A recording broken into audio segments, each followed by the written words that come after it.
Welcome everybody to this World Satsanga held in July 2019 in conjunction with Kevin Moore and the Moore Show.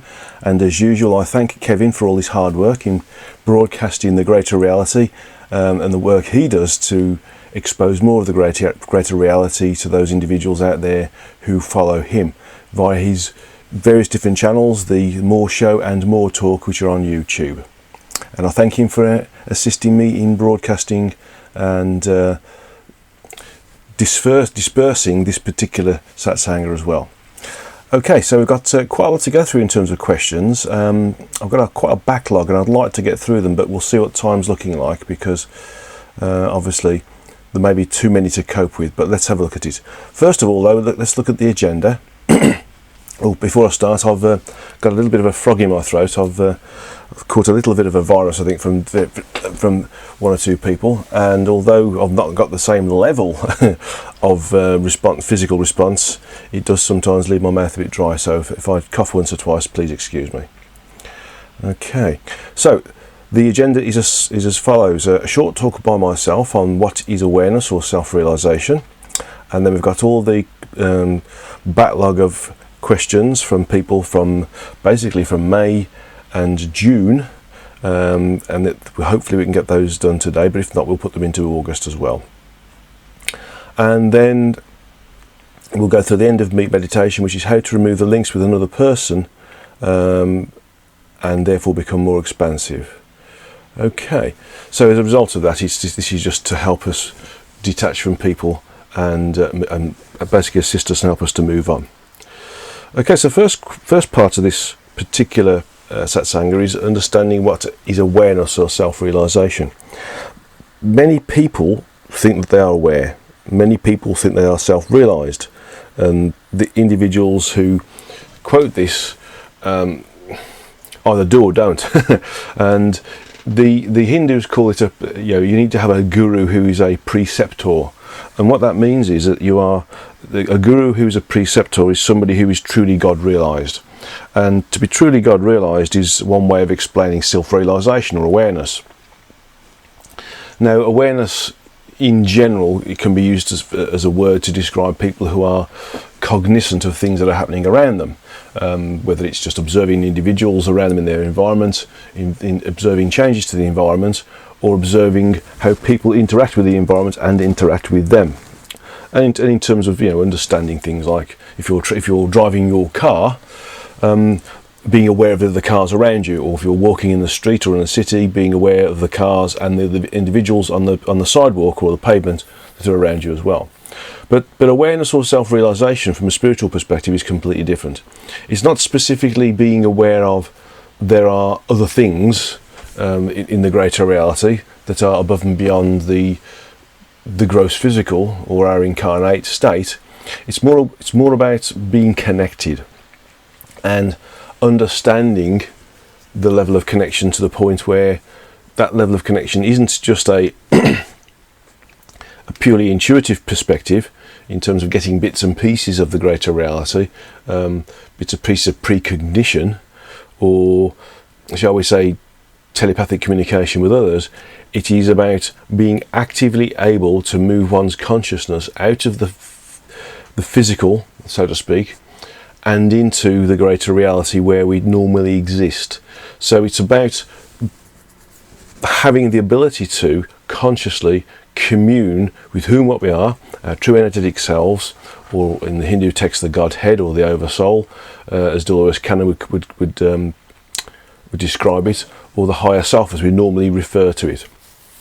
It's being consciously able to commune with those aspects of ourselves and move our consciousness out of the body and go back to partial levels of communion, if you want to, with our true energetic self, Godhead, Oversoul, higher self, etc., or Source or God, and move away from the physical if we need to, because also just moving the consciousness out of the body means that we sometimes stay within the frequencies associated with the physical universe, whereas in real terms what we're trying to do is to expand beyond that, and that means we need to go above and beyond those frequencies associated with the physical, which are above the 12th frequency. So it's also about being able to move ourselves at will, consciously, Kriya Yoga allows us to do this. My Traversing the Frequencies meditation system allows us to do this, and understand and work with those entities and beings that are within these different frequential environments above the 12th, which are of course different universal environments. So this is what self-realization is. It's not a case of understanding something on an intellectual level. It's about experiencing it from an experiential perspective in a way that is, significantly more expansive. An example of that is when we're in the human body, we see things from the perspective of the head. We look through the eyes, we hear through the ears, we taste through the mouth, we touch through the hands, and sometimes the lips, or any other part of the derma, the skin. But that is a limited level of understanding. When we're in the energetic, we're not limited to those 5 senses. We have myriad other senses which we can work with and tap into and use to our benefit to experience, learn and evolve and communicate with other entities or beings, or the true energetic selves, for instance. And vision isn't just limited to going forwards. It's a 360 degree sphere, which also changes depending upon where we want to be. We can move from one point to another point. We can go vast distances, from one end of a universe to another end of a universe in an instantaneous way. Not even the blink of an eye. The blink of an eye would be too long. So it's about changing the focus of our consciousness and where we place that consciousness, which allows us to move from one point to another point. And this would also mean moving within various different frequencies within the multiverse, associated with our evolutionary level. If you remember the history of God, we can move within basically within a plus or minus 3. This is having one particular full dimension as a datum. You can go up and down 1. I'll say plus minus 3, but basically it's within 3, within the constraints of 3 full dimensions. So this is where we can move around to. So we can move our consciousness within the frequencies, or within the universal environment supported by those frequencies, within a tritave, so to speak, of full dimensions. So if for instance, if we normally exist in the 4th full dimension, then we can move around the 5th and the 3rd. Okay, frequencies and the universe is associated with those. Now that is a physical movement of sentience and energy. We can of course move around them from an observational perspective through all of the different frequencies associated with the multiverse.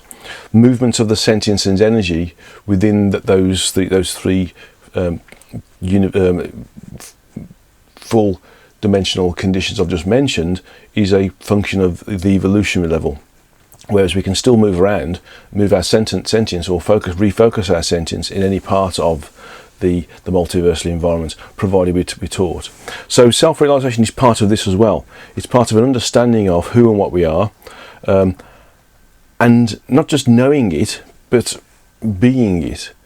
For instance, if we say we're self-realized, but we can't understand the detail behind self-realization, then we're not self-realized.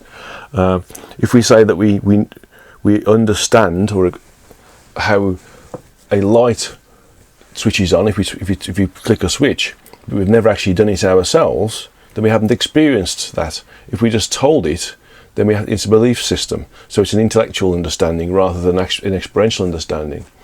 If, however, we go deeper into the understanding of flicking the switch and the light comes on, to understanding that there's a wire between the light switch and the light itself, and there's power coming from a power distribution board, such as a fuse board, and that power is coming from the national grid, and that national grid is supported by a generation system, and that generation system uses a certain level of technology to generate electricity.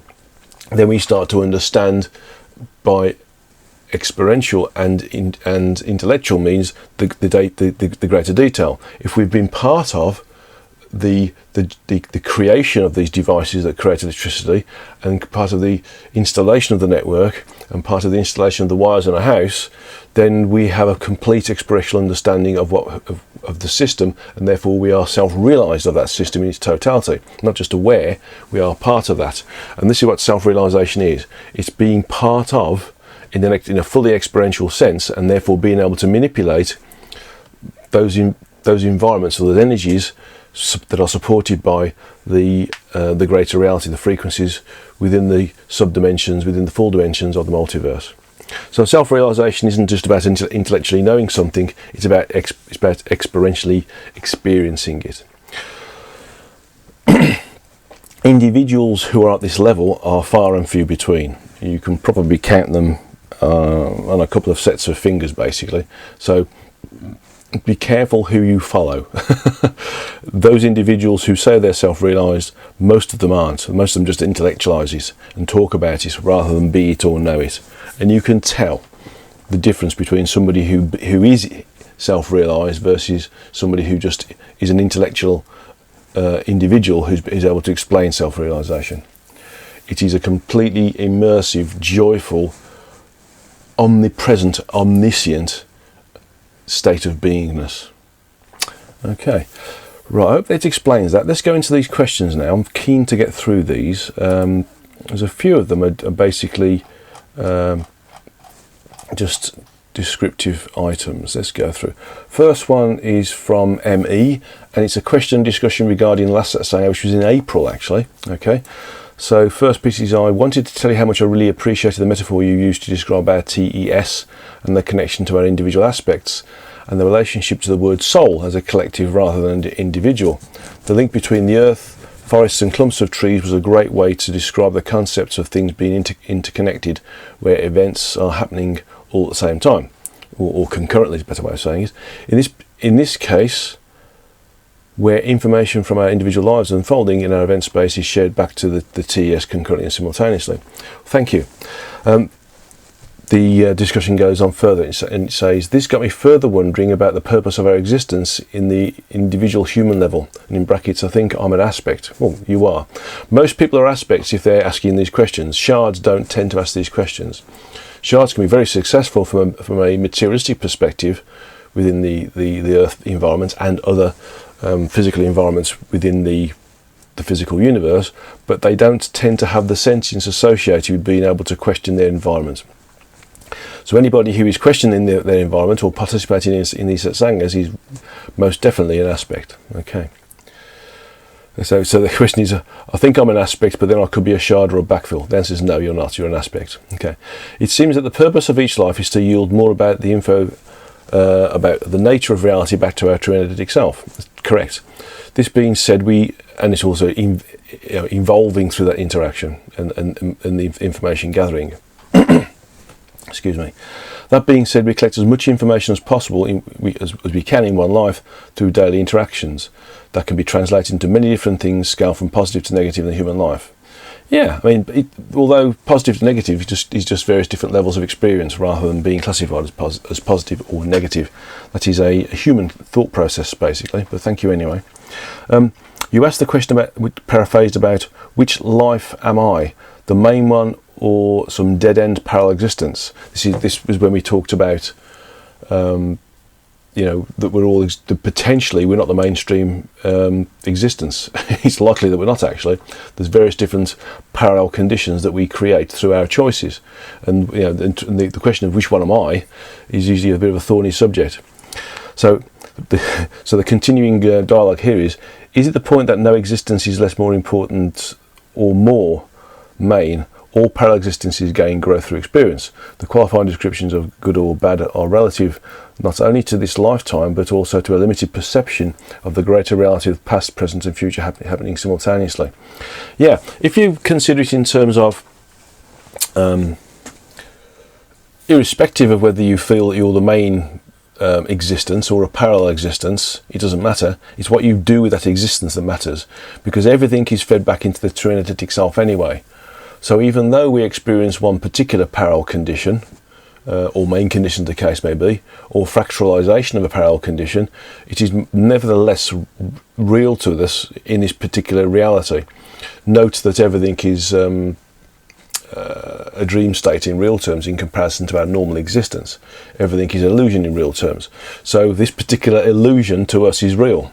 So if you think about how real a dream feels when you're dreaming it, then this is another level of dream basically, and one that we choose to experience to accelerate our own evolutionary progression on behalf of our true energetic self. So it doesn't matter really whether we're in one particular parallel existence or the main existence or a fractalized parallel existence. It's doing the best we can with that existence that counts, because it all counts. Okay, next question is, the question to me is not which parallel life I am relative to the rest of my true energetic self aspects, but how can I help to tap into the stream of knowledge that I'm linked into? Okay. With this chain of energy that connects us all to ourselves and to each other as parallel components of our true energetic self. So that's linked into that. To do so would allow easy access to greater understanding than that view from simply looking or from looking simply at things from my own aspects experience. That is a wonderful thought process and a wonderful aspiration. But if we were able to access all of the information from all the different parallel conditions that we're experiencing concurrently, we'll be in mental overload.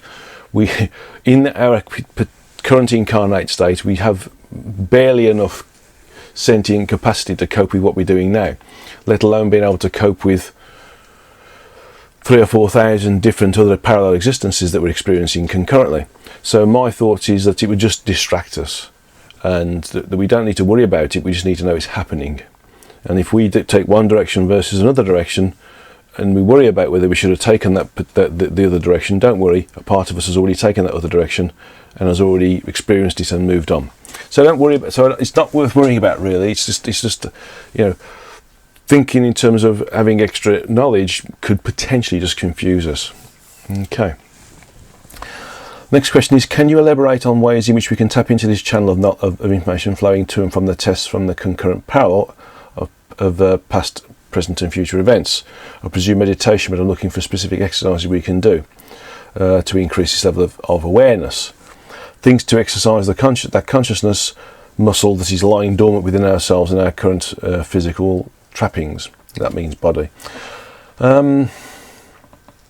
Meditation is the way.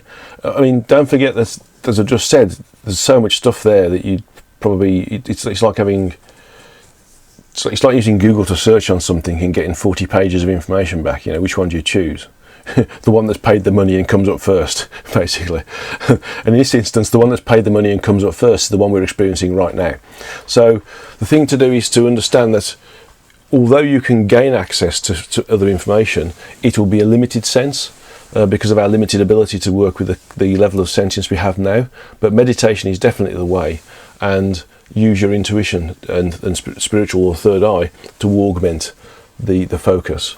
So you can use the traversing of frequencies work, or things like Kriya Yoga, Hong Saw, etc. Just chanting on, or simply focusing on, but not expecting an answer about a particular question that you're going to ask, and just waiting to see what happens, because the answer may come straight away, may come from a clairsentient perspective, clairaudient perspective, clairvoyant perspective, or from another individual that you interact with, or it might even come through a different media that you are interacting with, such as television, a magazine, or the internet. So just basically focus on an answer and be patient about how the answer comes, and that will help. Okay. Next question is based upon from the same person, ME. Excuse me. Question and discussion regarding May's Satsanga topic on dementia. Based upon my own experiences with family and friends that have what was diagnosed as dementia or Alzheimer's, wanted to state the following observations. Dementias seem to happen to people that are closer towards the end of their life stages than those that are not within the last for instance, they're within the last 5 to 8 years of human life. Yes, and again, this is because the soul is departing, the aspect is departing, it's moving away, and therefore the level of sentience associated with the human form to animate it is reducing. Okay, so it's a reasonable observation. Dementias have effects of scrambling time in the person's ability to distinguish past, present and future, and this can apply to sounds, visual stimulus and general memories. Yes, that's true, and that's because when the aspect or soul comes back into the body, they are working on a superconscious level, so to speak. They're almost back into their normal energetic state of where they exist. So they do get mixed up because, of course, time doesn't exist for us, real terms. So coming back into a shall we say a chronologically based environment where things are not in parallelized or everything happening concurrently, having to separate them out is particularly difficult. Okay, so the question is here, based upon these observations, I ask these questions. Do people with dementia have a breakdown between the barrier that we have that puts information into chronological time, past, present and future, that allows them to experience the greater reality as it actually exists, in brackets, all past, present and futures are happening concurrently and simultaneously? Yeah, I'll just explain that basically. So I've got ahead of myself. So in other words, as dementia is a dissolving of the barrier that we place between physical reality and the greater reality. And if this is so, is this happening to prepare the aspect for transitioning out of the human vehicle?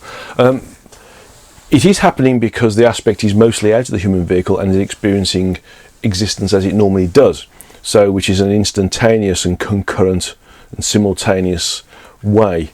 And that includes everything that's been existed, will be existed, could exist, should exist, and might exist, and has existed. And so being in that environment, and then coming back to this physical where everything is in a linear way, is quite confusing. And because one is working in this normally concurrent situation, everything that's happened has already happened.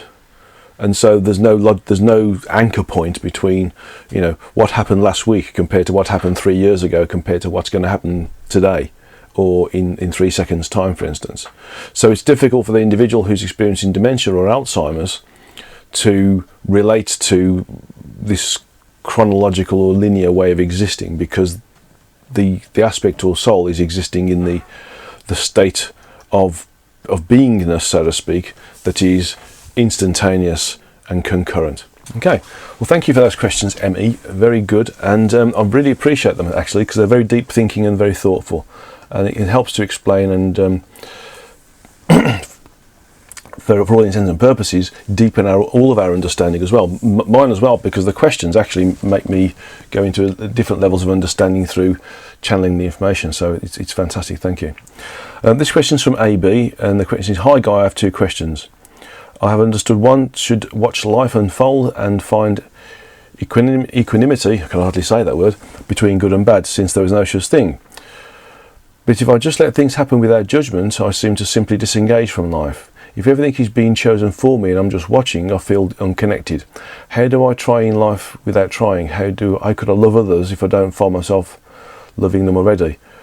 Is this or is this not? Would this not be an extraneous effort? Where should effort begin and end? If we are living in a detached way, it doesn't mean we aren't responsible for the way in which we interact with others and the things that we feel we should be doing. So it's more about not being so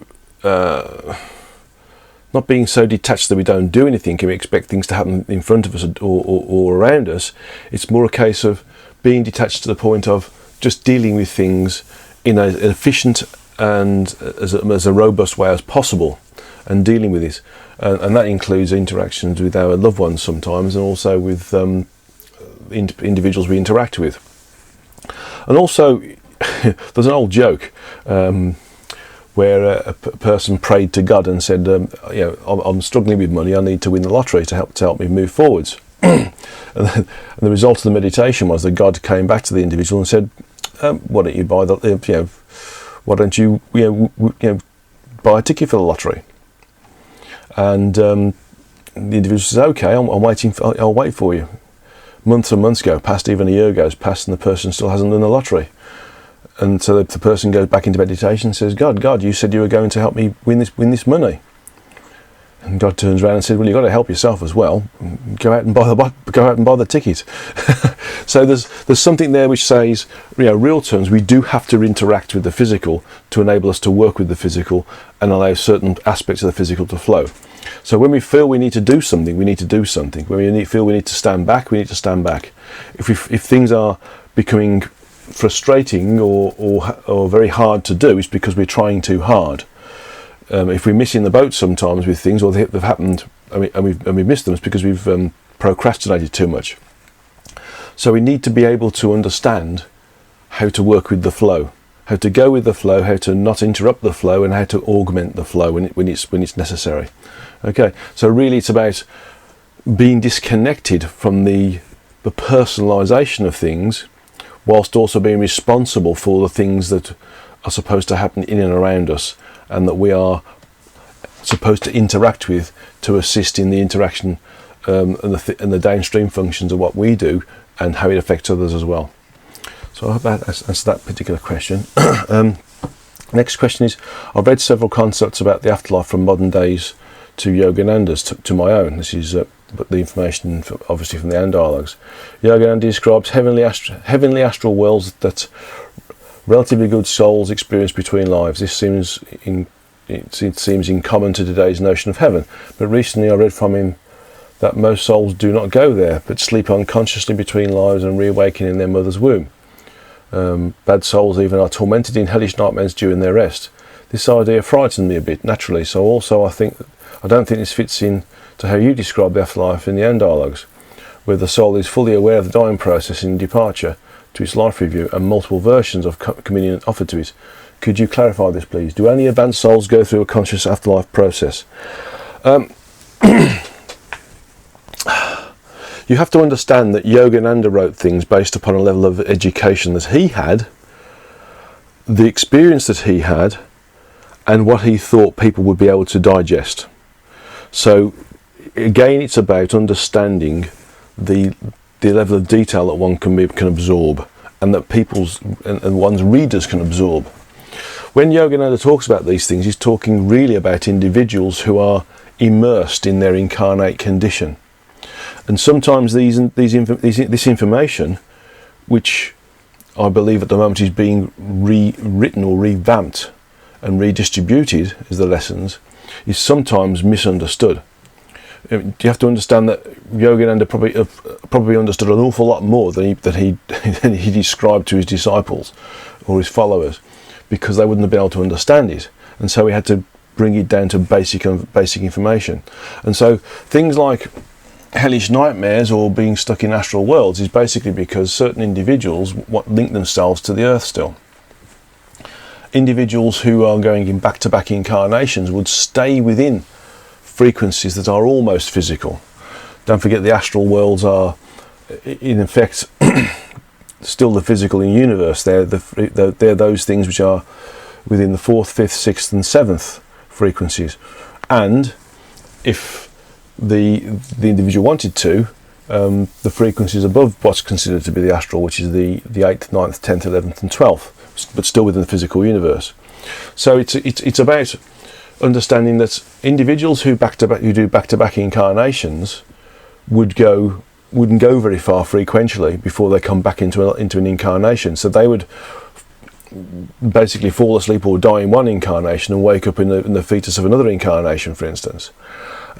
Individuals who have hellish nightmares would basically be those individuals who are so linked into, karmically or whatever, to the earth that they refuse to leave it, and so they would experience the lower frequencies of that are available to them, which would be the lower astral, where they start to see things like lower frequency astral entities who can present to us quite abhorrent images of themselves to try to distract us from seeing them, or try to give themselves power over us, for instance. So it's all about understanding the bigger picture. I'll give you an example of how to understand the bigger picture. When we read the Bible, we just read the Bible and we understand things in terms of information that's there. But if you look at the way that Yogananda has described the Bible, some of the information in the Bible, there's a hidden information there. And so you have to look at the way Yogananda describes things to understand that there's more information behind what he's saying, things that he's actually saying. And that's because, in the 1920s, when he came to the Western world, in 1920 and departed in 1952, the understanding of spirit and the greater reality was so limited, it was unbelievable. We still thought of the ether as being what the next level is up. And radio waves were considered to be the ether, a few years beforehand, for instance, 50 years beforehand. So it's all to do with the level of education. So, in essence, if we are becoming self-realized, we're working on ourselves, then we will go through the state of understanding and awareness that is there in the and dialogues. Individuals who are stuck or attracted to the earth frequencies will experience various different levels of limbo or so-called torturous environments, because their aspect of their soul knows they've got to move on, but they want to stay. They think they're incarnated or want to stay. And those who going unconsciously between lives are those individuals who are doing back-to-back incarnations. And after they've done the series of back-to-back incarnations that they're supposed to achieve, then they will go through this life review at the end, where they understand exactly what they've experienced, how they've experienced it, what they've experienced in terms of the links between the lives, and how those lives have linked between them as well, and the things that they were supposed to do in one life, and how that success was then projected into their ability to be successful in the next life. So it's about understanding the depth and detail behind it. Don't just take one level of text as being the be-all and end-all. Look at all texts, because all the texts together provide the bigger picture. Even the and dialogues is only a very small aspect of what we experience before incarnation, during incarnation, after incarnation, and in the period of time in between incarnations, or recommuning with our true energetic self. So look at all the bigger picture, and also understand that some of this information is based upon the chronological condition of education, ability to understand, and expansiveness, and what has been taught the teachers, and how expansive their teachers were. So take everything into consideration. Good questions there. Thank you very much from AB. Okay, next question is from US. That wonderful individual lady who is translating this Satsanga for us and transcribing it. Okay. I also believe that another lady, a lady called S.He, is also translating it into Chinese for the Chinese individuals in Beijing and beyond, who are also linked in with my agent Leo Shu. Okay, so thank you to SH as well. Right, the question from US is, when you're planning your future books, I would like to see if you would include some galactic history in your book on religions and spirituality. And why is this? We're not the only race that has religion or spiritual practices. Lisa Royale said the Lyrians were externally focused on outer technology and space exploration, while the vegans within the Lyrian system are more internally focused spiritual warriors. The vegans believe that self-sacrifice and self-discipline, in brackets, purify themselves through diet, breath, work, meditation, yoga, etc., using logic and reason, for instance like Mr. Spock in Star Trek, to control the ego, etc. Their impact is still seen in certain practices in Buddhism, Shintoism, esoteric Christianity, and nature worshipping on our planet. But both the Lyrians and the vegans were imbalanced in their ways, being focused on the outer structure or form versus inner fluidity and formlessness, not both sides. Part 2 of this is, so we can potentially look at that. There's a book I'm going to write that's going to be called Beyond the Origin, and some of this stuff might be sneaking into that, because Beyond the Origin is a bit more like Beyond the Origin's current area of polyomniscient sentient self-awareness into its next structure. But there's going to be other bits of information that come into it as well. And possibly some of this stuff will come into it from the book that's going to describe different religions and how it links in with my understanding of the greater reality, and how some of the other understandings have used different exercises, such as different yogas, to be able to allow the incarnate aspect to become higher frequency and therefore more expansive, and therefore gain access to these different environments as well. Okay, so thank you for that. And it's a good. I mean, all this is going to be transcribed anyway, and translated into Chinese as well. So I think maybe the wonderful lady M.O., who's translating the books into Japanese, might also want to translate them into Japanese as well. We shall see. And there's another lady as well who's translating things into Spanish. So maybe that lady as well would also like to translate them into Spanish. We'll see. Request is out there, and put it into the universe, and so shall it happen. Okay, part 2 of this is humanity will be part of a galactic federation type community sooner or later. It behooves us to know something about other races and how they operate or how they are able to evolve, describing it from a natural and higher perspective that you can provide like nobody else. Well, thank you very much. I think you're pretty good as well, actually. There's a lot of people out there who have lots of information. It's sorting out the wheat from the chaff, and it's sorting out the continuous, consistent information that is generated individually and without reference to other information that creates the natural and, shall we say, robust series of informations that are there, that are not collaborative or plagiarised, but are actually done individually and therefore justify and back up the other information that's there. So just keep looking around and look for the different things that are linked together. Okay. So continuing this, rather than the light versus dark polarity war stories that most people are exposed to on their spiritual journey that leads them astray or afraid. Excuse me. This is an important aspect or part of humanity's evolution as a species as we continue to ascend and will get the opportunity to interact with other races. We desperately need a higher view on all this galactic and cosmic drama, which puts it into the proper context of evolution of souls in different forms at different levels of the physical universe. Yeah, I'm going to make a note of this, because some of this stuff is really quite important, because of course if you think of it in terms of the space-time consideration, which of course doesn't exist, and all of this has already happened. So we have to think of it in terms of what can we tap into that's already happened and bring it into this particular linear environment that will be able to explain more about this. And there are many races out there who are, again, very technologically advanced, and a bit more thoughtful about how they use their technology. And there are others out there who are also technologically advanced, but have also moved away from technology and become more spiritually or inwardly advanced as well. I mean, there's a lot of individuals in different forms, in higher frequencies, are able to use both to the benefit of themselves and to other incarnate civilizations as well.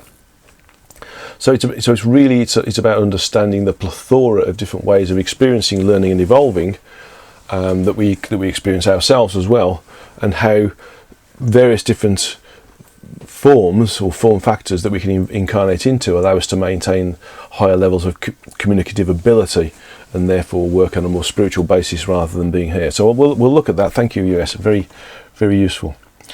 Okay, long series of questions here from JM. I think there's 12 here, and we're looking good time-wise. I think we're motoring. That's a easy British, I think, comment there. A bit motoring means we're getting on with this. Okay, thank you. JM says, one, in the Anne dialogue, she says that in pre-birth, that being forgets who and what it is and loses capabilities as a creator. This seems to answer my question as to whether we are really creators whilst in the physical. No, since we've lost that capability on the way in. Is that correct? Or is this referring to being creators in a different way? We lose our communicative ability simply as a function of moving down the frequencies and losing our bandwidth, basically. So our communicative bandwidth disappears to almost zero, although having some trickle there, of course. There needs to be some level of connectivity with the true energetic self. But the ability for the incarnate aspect to communicate with the true energetic self is reduced to almost zero. So this is why we tend to forget, because in the period of time that the aspect is associated with the fetus and then becomes born as a baby, okay, the embryo, for instance, and then starts to associate itself with that form, the sentience that is projected into that body starts to associate itself with the physical and the physical form it's in. So it starts to forget what it was. And this is a function. So there's two functions there. One is to do with immersion into the incarnation, and two, it's about moving into lower frequencies. And the lower frequencies removing the connectivity with who and what we are. So in doing so, we start to become more internalized to our incarnate condition rather than the wider condition of who and what we are. Okay. But we are creators still, because when we do things here, whether we sort of write a book, for instance, or work with wood, or work with metal, or work on guiding individuals, we're being creative. So the level of creativity, it changes basically to one which is more based in the physical rather than the spiritual. Okay. So I hope that's still there, because we are still creators. It's just that the level of creativity is different, and the way in which we create is also different. Okay. Next question. At the end of the Dialogues again, you state that you have a niggling feeling that you are being pulled towards another function or existence, one that includes nature. What is that function, and are you still being pulled towards it? Yeah, I mean, basically what this means is that at that time I was feeling that with all of the nonsense that's happening around us, that being involved with nature is a more, shall we say, purer way of experiencing beingness. And actually this is also a bit of a prerequisite to the book that's called The Curators, which for a large chapter involved communicating with those entities that we call nature spirits or elementals, and so that's probably part of that as well. So it's to do with how I was working with the entities and the beings that are called the curators, and work on the maintenance of the multiverse from an evolutionary perspective, and how we can work with it whilst we're incarnate, or whilst we're experiencing it in a disincarnate state as well. So that's basically what they referred to. Okay. 3. At the end of the Dialogues in the glossary, you describe a secondary incarnation and refer to the possibility of the primary incarnation being placed in stasis for the duration of the secondary incarnation, with the primary incarnation recommencing once the secondary incarnation is finished. I've studied your writings in some depth. In brackets, I keep recycling through your books. I think I do as well. And in this primary incarnation state, in this primary stroke secondary incarnation with stasis is an unfamiliar concept. Have you addressed it elsewhere? Can you expand on these concepts, incarnation within an incarnation, or have you already written about this? It's explained in some way in the book I'm working now, which is about healing. But in real terms, it's simply that we choose to decide to have another incarnation at a different frequency level, lower than the one we've primarily incarnated into. Now, although I said that the particular percentage of sentience associated with the primary incarnation is moreover, or more likely to be, one that's allowing it to just be maintained in neutral or tick over, so to speak, and therefore in stasis, there are situations where the primary incarnation has more sentience, let's say 30% of the sentience of that which is projected into lower frequencies, and so is able to operate in a more animated level of interaction with the others at its frequency of that its primary incarnation is at as well. So my continued information is suggesting to me that there are different levels of primary incarnation based upon the level of sentience that's maintained within it, if there are opportunities for, and that opportunity is being taken up to have a secondary incarnation. So the incarnation within the incarnation. Interestingly enough, there are various different references to some of the. I mean, I found out this by the way back in 2012 when I was answering an email to somebody who was asking me a question from one of my readers from Australia, and after that I happened to come across a dialogue that Dolores Cannon was having with one of her clients or her patients, where she was getting information from what she thought was the higher self of the patient, or the oversoul, so to speak, and it ended up being that it was basically, as I described, it was the dialogue with another aspect, or a higher aspect, or a primary incarnation of the aspect that is incarnate into the body that she was working with. And it was quite interesting that that particular incarnation was in a different frequency within the physical universe, and was fully aware of the secondary incarnation that it was experiencing as well.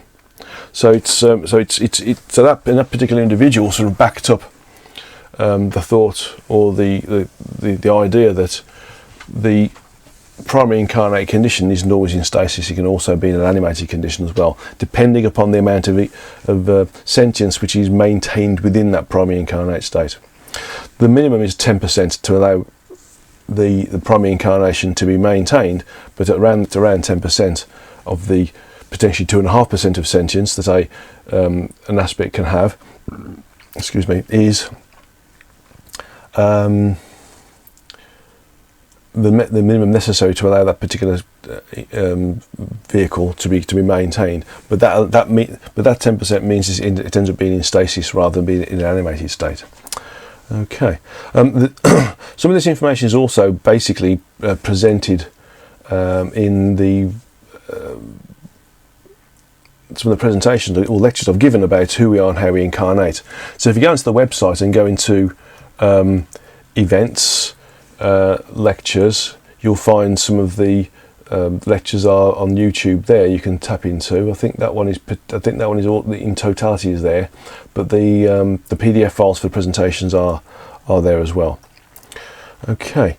Next question 4. In avoiding karma, you discuss earth-based karma.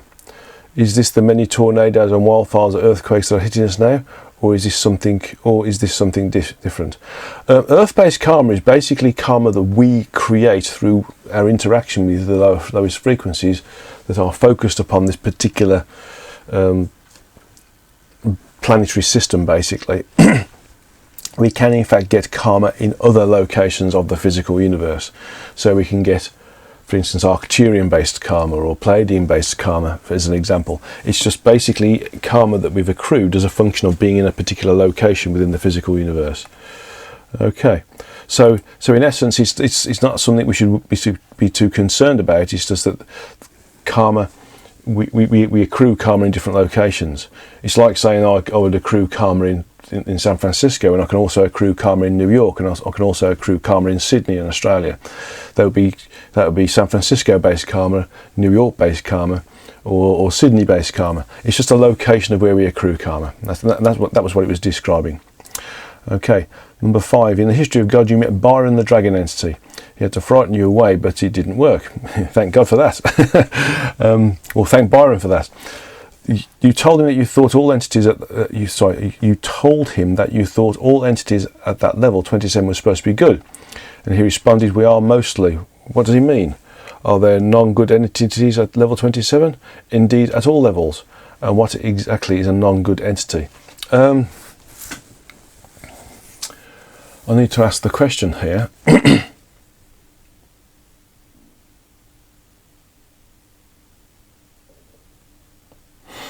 Okay, it's really about understanding that some of these entities aren't so. By friendly, it really means willing to interact with other entities that are incarnate or a lower frequency, because they see the possibility of misunderstanding and misdirection that we can achieve and pass on through interacting with them. So it's more like about their friendliness in terms of being in contact with us or interacting with us. Some of them have fun with us, of course. They like to give us information sometimes, which is by and large true, but also can be slightly off the centre line. So sometimes they have a bit of fun with us, just to sort of, shall we say, entertain themselves. But more often than not, what we classify as a non-good entity on these sorts of levels is basically because at these levels, entities are still early on in their evolutionary level, so they haven't quite got the idea of, for instance, if their true energetic self is at level 27, then they haven't moved on from an evolutionary perspective, so they're still quite selfish in who and what they are, what they're doing, and they still haven't really understood the concept of working for the good of everybody. So they could ignore us, be ignorant of us, or play with us, so to speak, for their entertainment. So that hopefully that explains that. And it's basically purely a case of, if the level 27 and those levels is where they naturally reside, then they're not totally, shall we say, evolved to the point of being able to probably even incarnate as yet. So that's something else to think about. Okay. Byron tells you there are many working on the earth, and you're one of them. How many? Half a dozen, thousands? I think I've answered this in previous Satsangas, but what that means is not specifically pure Om, of which there are only a handful, but what it means is, and I'm basically of the pure Om. I think I'm the Maverick, if one can gather, but most of these are captive Om and even hybrids. So if you think about captive Om, there are probably a dozen or more. I'm being shown 3 dozen here. But in terms of hybrid Om, there are thousands, because the difference, the amount of, shall we say, the percentage of Omness or Om energy as associated with source entity energy is low, and there's various different percentages. And so there are thousands of those individuals who are, for instance, hybrid Om rather than captive Om, non-captive Om, or pure Om. Those others, the captive Om, as I say, there's probably 36-ish. What I'm picking up here, the non-captive Om, they very rarely interact with the individuals on Earth. And the pure Om, not many at all. So this Om is really about those individuals who are hybrid, basically, and that's what my understanding is now. Excuse me. Again, question 7. Per Byron, time is finite because the source entity decided that when our departure would end, and we would all be together with the learning experiences completed. So will all beings eventually complete their existences, and will the source entity graduate all beings regardless of their personal growth, or will the source force this to happen, or etc, etc, etc? This is to do with the evolutionary cycle. Eventually all entities and beings will have experienced all aspects of that which can be experienced from an environmental perspective, creativity perspective, evolutionary perspective, and interactive perspective within the multiverse. When that happens, they will all naturally commune with Source, and Source will detach its sentience from the energies that it currently exists within or without, and move its sentience within the area of polyomniscient sentient self-awareness that it is being allowed to work within the origin, and repopulate an area of energy with its sentience, and then we start with another evolutionary cycle, and then those entities, twin-entity cells, for instance, that it's used previously, may or may not be re-individualized to experience the new environment that it creates, or doesn't create, as the case may be, within the next evolutionary cycle. So eventually all entities and all beings will have evolved to the point of recommuning with Source. I think that probably answers that question in a more concise way. Next question is, the SC says that he uses the 600th level as a buffer. Why does God need a buffer? And also the 100th frequency as well is also a buffer, if you think about it, with the traversing of frequencies, because when we get to the 100th frequency, that's when it starts to become interested in us as incarnate entities, in terms of how we commune with it and how we work with it. So it's to do with allowing itself to function and not get distracted with the work that its smaller individualized units of self are working with. and so it uses that as like a firewall or a fire break, so to speak, a buffer, so that it can allow itself to continue to do its work, and also allow the other entities to do their work without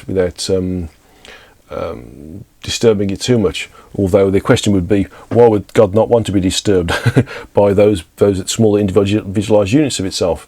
And the answer is, it's just simply a function of what it wanted to do. It's allowing itself to concentrate on its own stuff.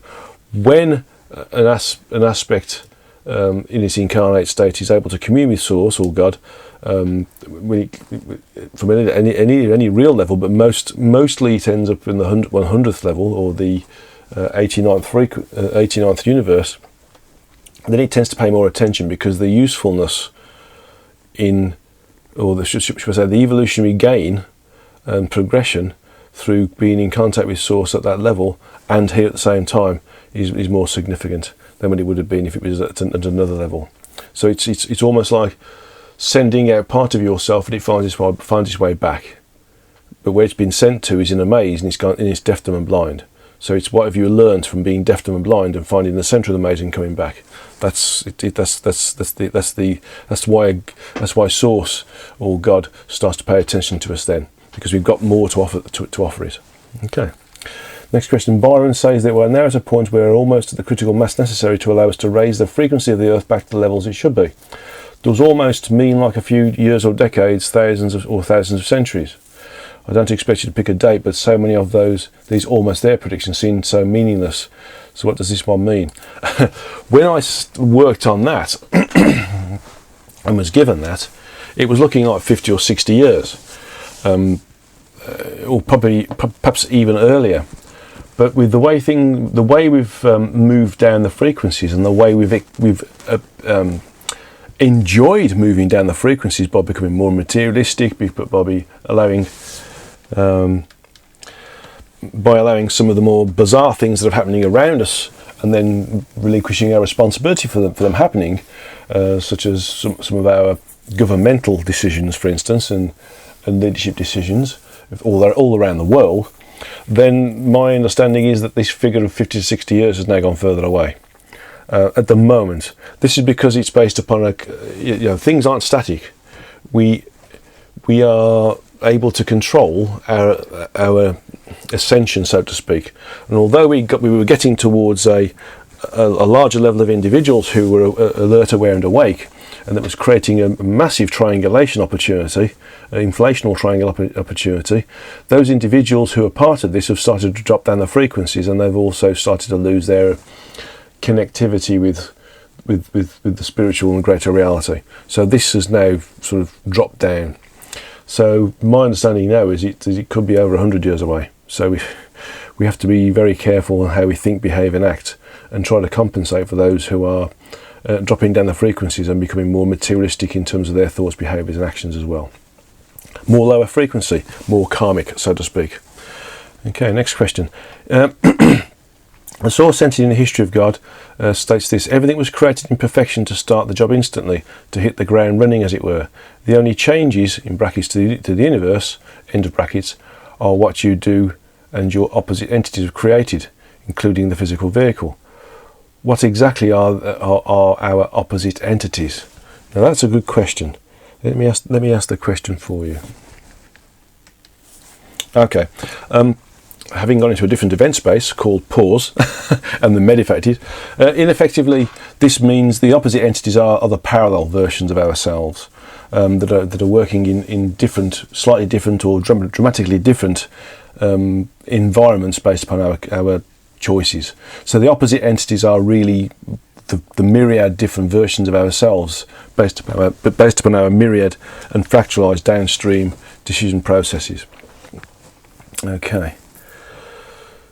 So next question: entities, in brackets, exist whose thought processes were so low that they could only gain experience of evolution on a very low scale, and this was by being part of larger objects that appear on all dimensions, such as planets. This is what you call the minimal level. This is when discussing the levels of life. Planets are lower than humans, animals, plants and minerals, the lowest of the low. Are planets really lower than animals? Are planets really lower than minerals in awareness? Isn't Mother Earth a being of greater awareness than a human being?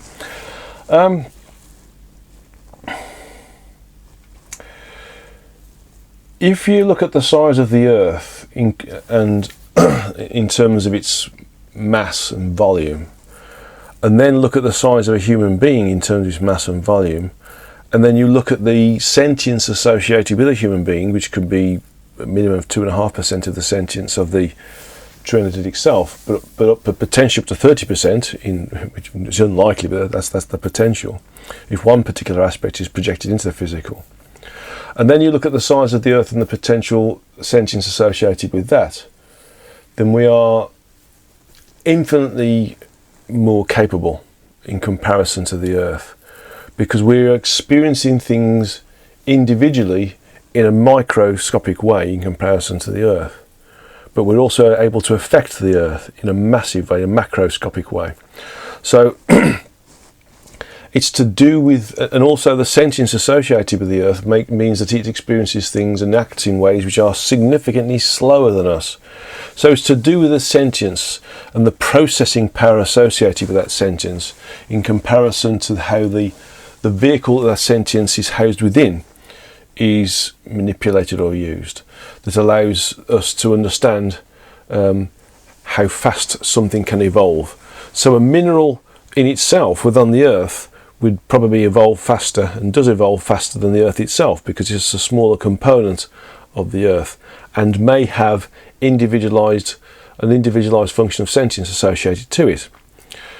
Whereas the Earth itself is a larger entity, so to speak, that's been created as a function of the physical universe and has a level of sentience associated with it, specifically associated with maintaining its environment in a minimalistic way.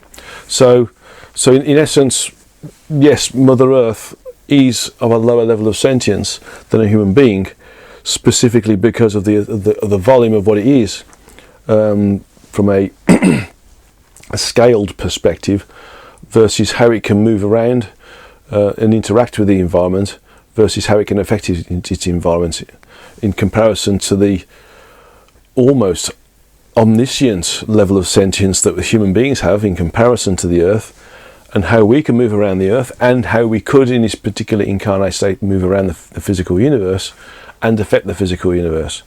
And it's this level of sentience and the massive potential that human beings have, or we have as incarnated as a human being with our individual free will, is why we are, for all intents and purposes, compartmentalized frequentially and location wise within the physical universe, so that anything that is that could affect other incarnate entities in a sort of negative way, or a viral way, so to speak, doesn't affect them. This is why we're in quarantine, so to speak. Okay. Next and last question from JM. Thank you very much for these wonderful questions. I actually love reading these things, because these are questions that I never asked, so they're expanding my awareness and consciousness and understanding as well. So I'm really pleased. Thank you very, very, very much. Question 12. In discussing creating the human form in level history, In discussing creating the human form level in the history of God, the first level failed, and the source entity explained that suffice to say that the errors that were being created both at the human form level and the master plan level was such that it was deemed necessary to change the method of reproducing the human race to something more robust. Just what was this master plan? Is it beings much higher than whoever created the human form, and how can they make mistakes? Aren't they well experienced? Well, the answer was, this is the first time we were going to, a vehicle was being created that was able to be able to support a higher level of sentience at a lower frequency. But that level of frequency, although it's a lower frequency, was higher than it is now. And so the method of reproduction was to do with the ability of the incarnate aspect being able to separate out on an atomic level one series of atoms to another series of atoms, and so dividing the body into 2 or 3 or 4 or 5. And so the the density of the body would have decreased by half, or by into thirds, or into quarters, or into fifths, for instance, in its ability to be able to create a different body and allow another aspect to incarnate into it. So that was the master plan. The thing is that the entities, or should you say the aspects that were incarnating into the human body at these levels, somewhat abused it, so to speak, and moved around and got, shall we say, addicted to certain states of sensory experience, thought processes, etc. And these things were passed on from body to body as they were reproduced. This information, or this level of, shall we say, addiction, was maintained within the body that was duplicated, and so the next aspect that came into it also absorbed this level of, shall we say, addiction, gained its own addictions, and when it decided to reproduce the body and duplicate it, the culminating effect of the addictions that were parts of that body, those it added to the energies of that body, were then passed on to the next aspect or soul that took it on board. So these things weren't particularly mistakes, but they were, shall we say, things that were created as a function of those individual aspects that use those bodies, and sort of abused the opportunity for them, really. So when you're experimenting with these things, you expect individuals who are participating to behave in the correct way. And most individuals who incarnated basically ran away with themselves in terms of the sensory and low frequency thoughts, behaviours and actions associated with being in a particularly low frequency environment. And so it became a bit of fun, really, and also a bit of fun that took a long time to sort out. Okay. Next question is from DT, and thank you, Jane, for those questions. Wonderful questions, and I hope I've answered them in some level of understandable detail. Next question is DT. I was watching the Science Channel a while back, and the subject was black holes. They come in all sizes and shapes and sizes, and seem to recycle space material. Black holes seem to grow faster than normal, and was felt they gobble up unseen dark matter to grow. My question is, what is the purpose of black holes? My understanding is that there's two things. There's a black sun and a black hole. A black sun behaves in the way which science describes, in so much as it's got a super dense and localized condition which creates a high gravity condition. So that's a black sun. A black hole is basically a via point. It is they come and go. They're different sizes, and basically they are. We sometimes call them wormholes. Okay, they are basically a via point between one frequency and another frequency, and so they end up being an area of locally high frequency in a lower frequency that is in contact with an area of locally low frequency in a higher frequency, and so they are basically transition points. The thing is with these transition points is that things that are in the locale, such as planets sometimes, and even, depending upon the size of the black hole, galaxies, can also translate or move from this higher frequency location within the lower, this locally high frequency within the low frequency environment, and move through as well into the locally low frequency of the higher frequency. And so you can see a transition of light, which is planetary systems as well, and or as beings as well. So they're basically natural via points that occur, and they're created and uncreated through frequential instabilities. Those frequential instabilities being created as locally high locations and locally low frequency locations. Okay, good question. Thank you very much for that. Okay. Excuse me. Next question is from MO, and MO is this wonderful lady who's translating the books into Japanese for us all, and so it's and MO is very linked into nature. So these questions are very good. Okay. First question is: do nature spirits make business trips to high floors of buildings if there are lots of plants in flower pots that need to be looked after? If so, how can we best invite them to a living space? nature spirits work with the plants and flowers anywhere. If they are brought into a sterile environment, such as a building, then they are encouraged to grow and proliferate. If they're not supposed to be there because the energy of the individual is overcoming the work of the nature spirit or the elemental, then that plant dies. So if you find a plant that dies in your living environment, it's because you're not giving it the right energy. You're not loving it, so to speak. So you can invite them into your space by loving the plant and meditating on inviting them in and saying, can you come into this environment and help me help this plant thrive, and then just meditate on it, and they'll come. And you'll feel them as well, and they're wonderful energies. It's wonderful. Next question is, what are some ways in which we can help or support nature spirits with their work? Is there anything we can do as human beings besides making the effort to not pollute the environment and plant more trees? Well, that's the major way we can do it, is to stop polluting our environment, and that's not just things like, the exhaust fumes from vehicles like boats and planes and trains and automobiles, but it's also in the manufacturing processes as well. That's the major thing we can do. But also we can again send them love and send them encouragement, so that they know that they're appreciated, and that makes a big difference. Okay. Next question is, how does blessing and thanking our foods affect additives and preservatives contained in foods? Does it cancel out the negative effects of those things if blessed properly, in brackets, without any judgment, ? Or do they still affect our body? Blessing and thanking for our food is basically thanking the animal or the plant for giving up its body or an aspect of itself to nourish our physical body, because we're unable to nourish our physical body through energetics. If that food has been preserved in some way, pre-packaged, and the additives that are there are used as preservatives, have been used, then we can meditate on asking for those additives and preservatives to be neutralized.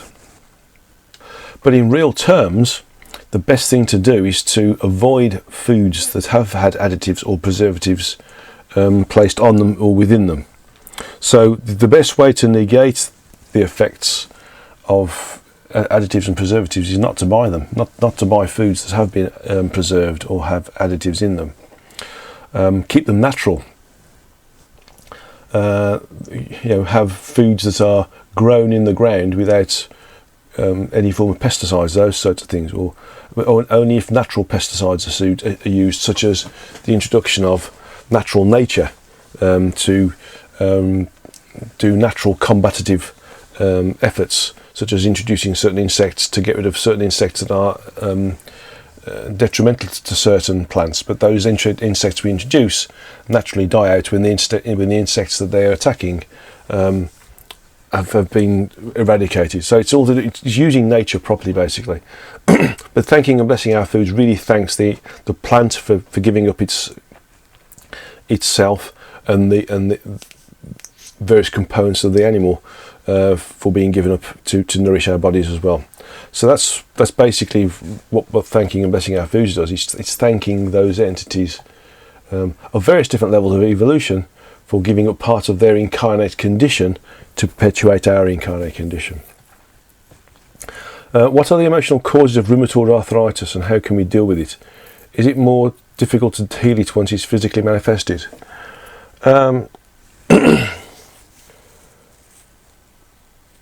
Arthritis is simply to do with resistance to being in the physical. That's what I've just been told here. It's almost, if you look at it from a completely physical perspective, it's almost rigor mortis. The physical body is in stasis, or wants to be in stasis, because we don't want to be here. So any form of arthritis is about not wanting to be here because it's too hard and wanting to leave. and this wanting to leave means we don't want to animate the body. And so the way to do it is to embrace being here and embrace the environment that we're in, giving thanks to being able to use this environment and the interaction with others within this environment to enable us to be able to progress from an evolutionary perspective. And from that position, you should be able to accept being incarnate and start to animate the body again. So that's what I'm being told. It's not something I've looked into myself, but as a piece of instantaneously channeled information, it makes sense. So try that. Just try to embrace being in the physical, and try to embrace wanting to be here and interact physically. You'll find that the body animates itself more, and you start to remove this stickiness or the body's desire to go into stasis. Okay. Next question: what are the best ways to achieve and keep pure mind and thoughts? In brackets, you taught me this, but it would be beneficial to others to know as well. Really, it's not being pulled into gossip. It's looking at the good in everybody, and being of service when asked to be of service, without complaint and without expecting reward, and basically, meditate on being pure, and only thinking high frequency thoughts, and having the high frequency behaviours and actions associated with them. So just think of it in these ways. In fact, what we'll do actually is we'll use this as a meditation for the next Satsanga, ways to achieve and keep pure mind and thoughts. Okay, so that's a wonderful thought process. Thank you. I'm pleased you've mentioned that, because I think it's going to benefit people more in terms of a meditative process or a guided meditation than just me explaining what I've just done. Thank you. And the last question from MO is: I'm wondering if the collective issue of wars we have here on Earth is an end result, in brackets manifestation, of internal conflicts of individuals to the collective. Can we reduce the damage if we worked on ourselves and make peace with self and others around us? How can we stop wars? Would you share your thoughts on this? We can stop wars by stopping becoming materialistic from a thought process perspective. One-upmanship, being better than others, being right is the predominant cause of aggression between individuals or groups of individuals. You've only look at religion, and fighting on behalf of a particular guru, for instance, or teacher or leader, to push their views forwards is another means in which we have proliferated aggression and war. Because one person's guru is better than another person's guru, so to speak. And the answer is no, they're not. They have different aspects or different understandings of how to achieve self-realization or self-awareness, or how to exist in the physical but not beyond the physical, how to navigate through incarnation, not gaining any karmic conditions. This is excuse me, going to link into a question, the last question in a moment.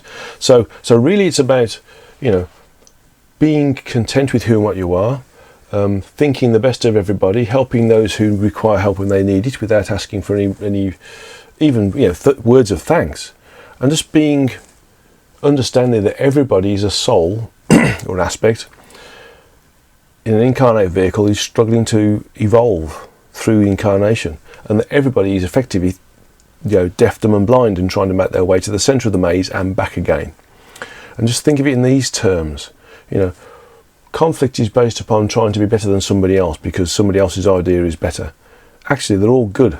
Everything is an experience which we should all experience. Everything is a way of being that we should all be, so to speak. The collective experience is better than the individualized experience. And one person's experience is not better than somebody else's, it's simply part of the collective experience. And once we understand this on an experiential level, we'll progress significantly. And wars will disappear, and we'll work in a more collective way rather than an individualized way. But that is part of our individualized free will. Okay. And the final question is from SS. who says, hello, thank you for very much for brilliant, insightful Satsangas. The insight comes from the individuals who ask the questions, not me. I'm just the channel who hopefully gets some of the information that answers in some small way the questions. But thank you for those kind words. Next, that question is actually linked to the previous one, which is, I would like to raise a question about Muhammad and the history of Islam. As I know, Muhammad ordered to kill many people during his life, as instance in the case of treason of a Jewish tribe. He ordered to kill all men and women of this tribe. There's an exclamation mark there. So all in all, how can we justify Muhammad's killings during his life, and how can we call him a great master such as Buddha?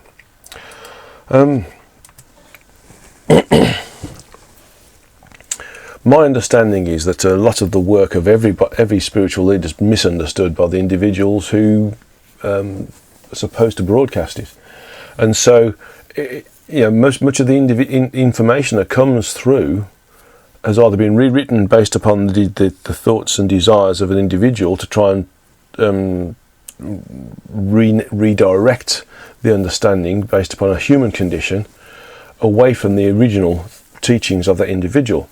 So my feelings are that, and what I'm picking up here is that the order that Muhammad is supposed to have given to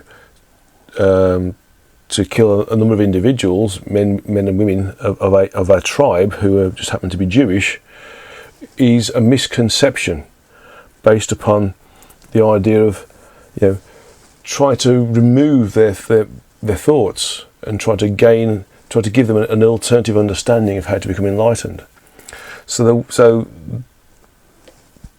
If people decided that the best way to remove those thoughts and give them a different way of understanding how to be connected with the greater environment was to remove their physical bodies, then that was a complete misinterpretation.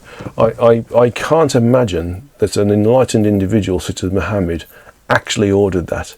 I'm picking up that isn't the case. It's a story that's been perpetuated based upon the desire of individuals who weren't enlightened, but nevertheless were using the teachings of Muhammad for their own ends. So I'm very much feeling that look at Islam, look at things like the Quran, for instance. Look at the Bible, look at the Vedas, look at everything that's out there, and digest it properly in a neutralized and helicopter view, and you will see that the information, although diversifies based upon the skill set of an individual leader to gain self-awareness or self-enlightenment in the true sense, may be slightly different in comparison to those individual leaders. In essence, they're getting back to the same thing, and what they're experiencing is the same thing. It's just that they've found a particular individual way. For instance, my way is to use traversing the frequencies. Yogananda's way was to use Kriya Yoga, because he was taught it by Sri Yukteswar, who was taught it by Lahiri Maharshi, who was taught it by Babaji. There's a lineage there. When we get to higher frequencies, we can use different ways of doing it because we've got a head start. We've got a springboard to work from. But when we're a lower frequency, sometimes we have, for all intents and purposes, lower ways of doing it. For instance, in the old days, it took 30 years of dedicated practice for a yogi to achieve self-awareness and self-enlightenment. We can get to there in a few years now, sometimes in a few weeks or a few days. So it's about misunderstandings, really, and it's not specifically what Muhammad would have ordered, but the interpretation of that decree or advice, and then therefore twisted into the desires of certain individuals for personal power, and maybe even personal gain, is what's really happened, rather than Muhammad saying kill these individuals. This is what I'm picking up. Well, I hope that answers that particular question. Okay, so let's go back to the agenda now. So we've got an agenda on how to remove links with another person and therefore become more expansive. Okay, so we're doing well with time. So I want you to sit in your straight backed chair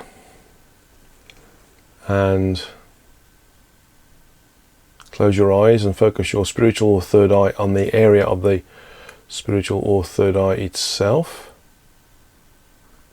Or should I say, focus your physical eyes on the area of the spiritual or third eye.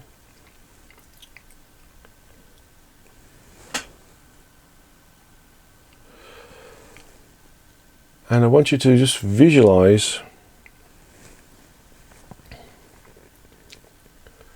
that you're in a room on your own, a white room.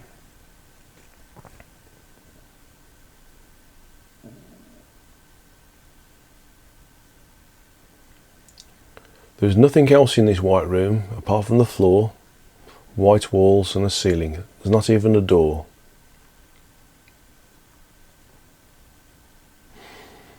This is just you.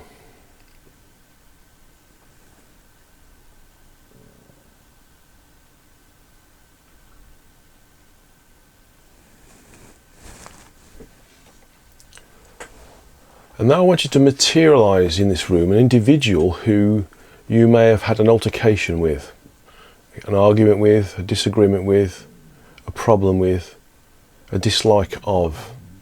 Somebody who is distracting your abilities to communicate with or do certain things in and around.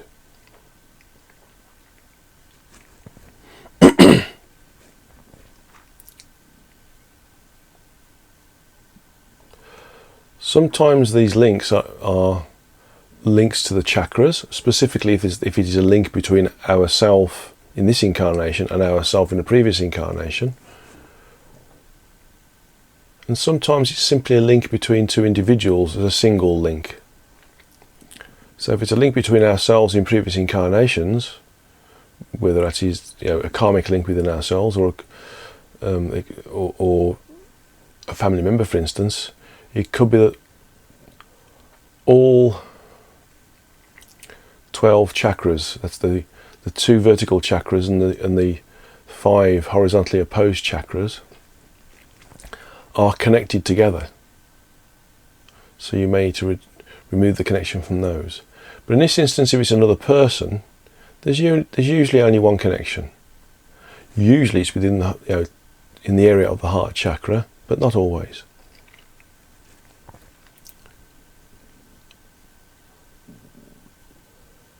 Think of this line between you and this individual as being an energy line between you.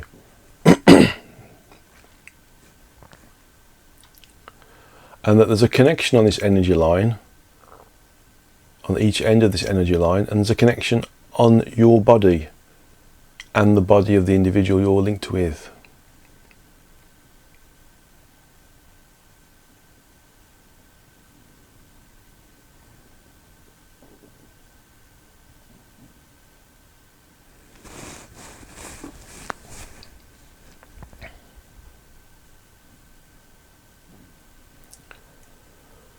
Think of this energy line like an electric cord or electric cable with a plug on each end.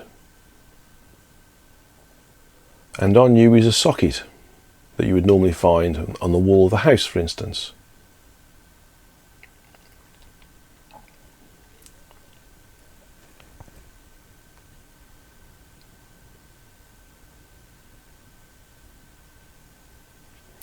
Disconnect one end of this energy line or this electric cable by pulling out the plug from the energy socket that's attached to you, and then disconnect the energy socket, so the plug on the other end of the cable that's in the energy socket attached to the other person. Okay, this disconnects the cable between you. Excuse me.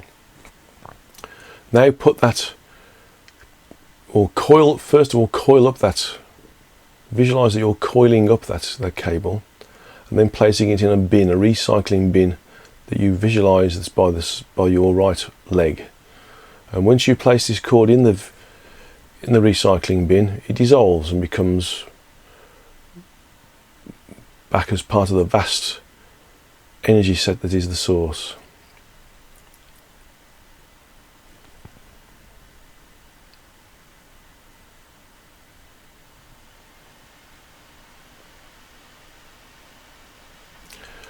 Now remove the plug that's attached to you in a similar way that you would remove a plug, a socket. I'm sorry.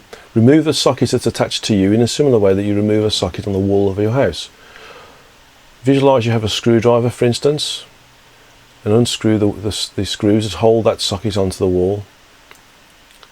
Pull the socket out, the wall being you, of course, and disconnect the wires. You may need to unscrew a clamp or something that's holding the wires that is you to this socket. When you've undone those wires, you can just terminate those wires by folding them back within yourself or covering them in insulation tape. Then put that socket again into the recycling bin so it can be recycled by source into being part of its vast system of energies. Then do exactly the same thing with the energies that are associated with the individual who is linked to you. So again, visualize a socket on them and unscrew the two screws that keeps the socket attached to them.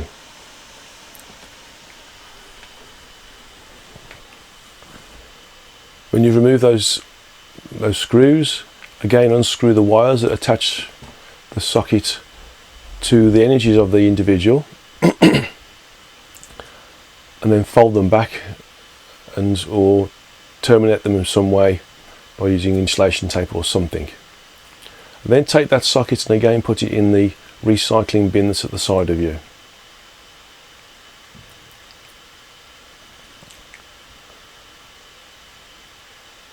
Again, that will be recycled by source.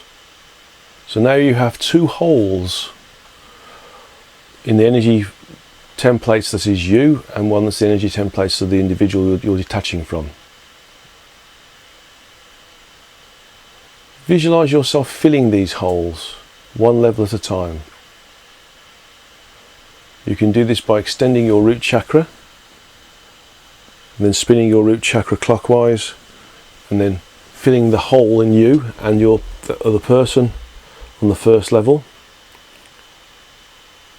then extending and rotating the sacral chakra to raise you to the second level and filling the hole that's on the second level of you and the individual that you're linked to.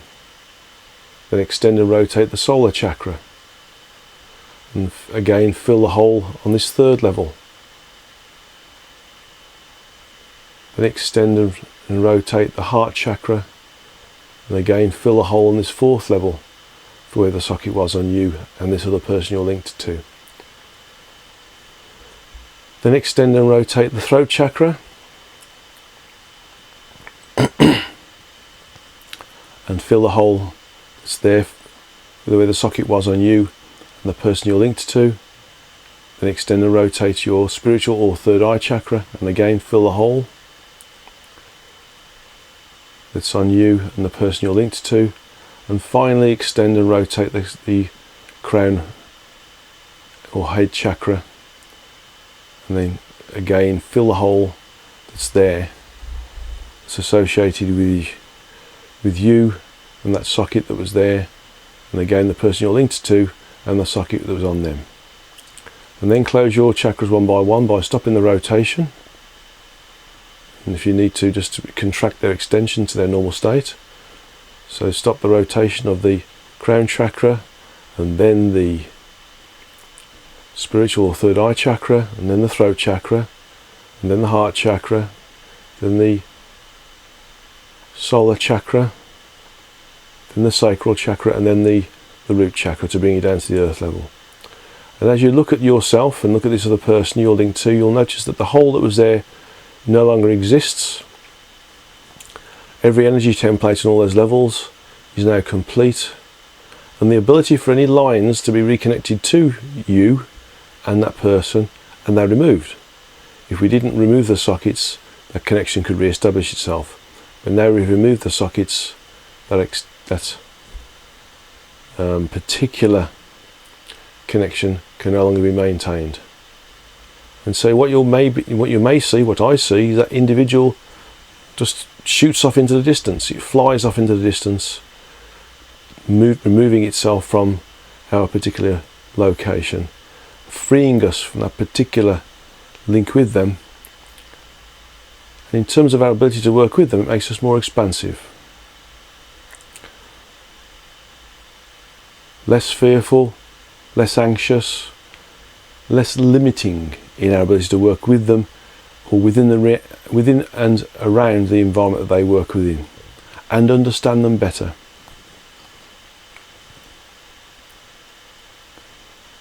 Ultimately removing a fear or removing a link and allowing ourselves to become expansive in terms of our interaction with that individual without having a link, a karmic link, a low frequency thought, behaviour and action associated with that person.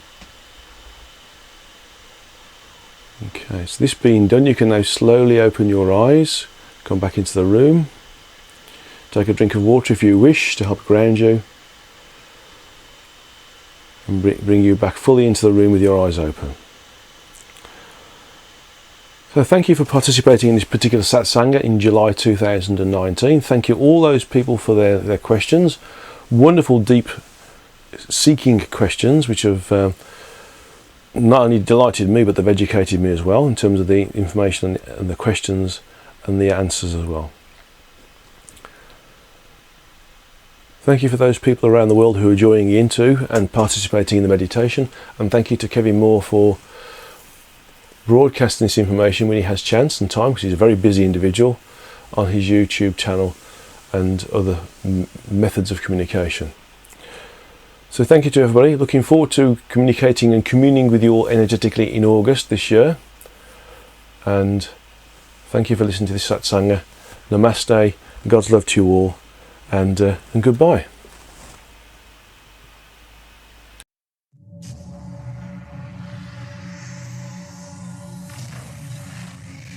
Did you see the aliens in Crete?